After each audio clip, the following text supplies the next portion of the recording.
Anyway, what was I gonna say? Oh, there's a quick thing that I gotta do here, or quick, fun, exciting moment. Remember when Eli Lilly and company had a fake Eli Lilly and company tweet that was created by a Hasanabi head, I think, actually? The "We are excited to announce insulin is free now." This is one of the best stories of all time. Yesterday, Eli Lilly and Company, which is not a real account, despite the fact that when you look at it, it looks real. Company that makes insulin someone decided to impersonate them with a verified badge and say, "We are excited to announce insulin is free now." And everybody, was in on the meme for the most part, laughed about it, whatever, except Eli Lilly was not in on the meme. And, they had some issues with that. So they apologized. We saw handfuls of heartbreaking responses from people elated about the news before they then realized that, in fact, it was fake. And here it is. Eli Lilly lost, down 11.97, 3.34%. That's billions of dollars over the course of a few days. Okay. Elon Musk's new pay-for-play verification system on Twitter shook the pharmaceutical mainstay Eli Lilly. That's a banger. That's a great ROI, dude, right there. $8. One-time payment for $8, and you get back billions in tanking stocks, dude. They have now recommended its clients pause spending on Twitter, citing the potential serious implications for advertising on the platform since Elon Musk's takeover last month. And that $8 tweet, because that person had bought a Twitter Blue subscription, cost Eli Lilly $15 billion in market cap. It eventually led to an insulin price cap. I think we can safely call this the greatest shit post in the history of the internet.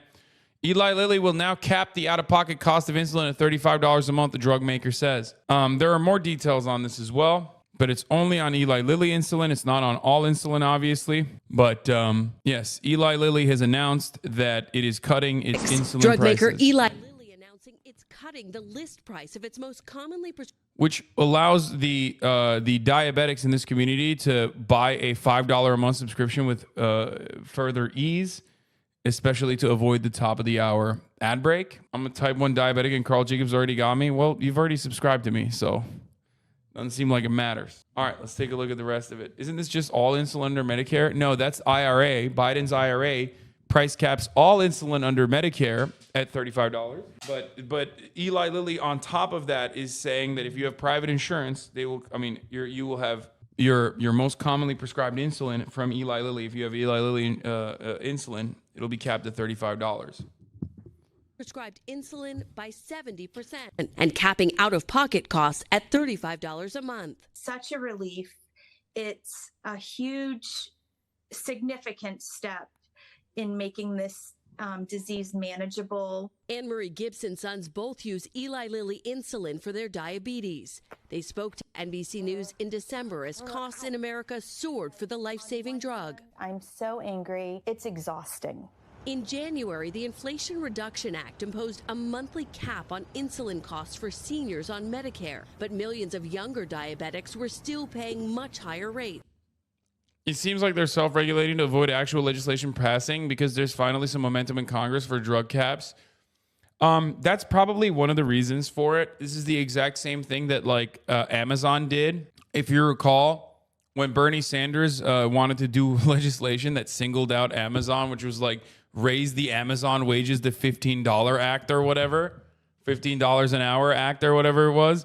Amazon made the move on its own internally so that they could actually wire it internally and reconfigure their pay structure by still technically cutting benefits from workers, benefits such as a fat compensation package that allowed you to get additional stock price, additional stocks from the company, for example.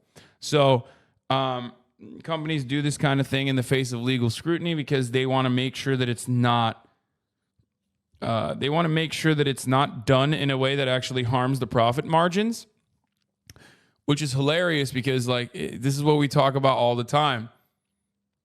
Price leadership happens in this industry as well, which means other brands will most likely follow suit too.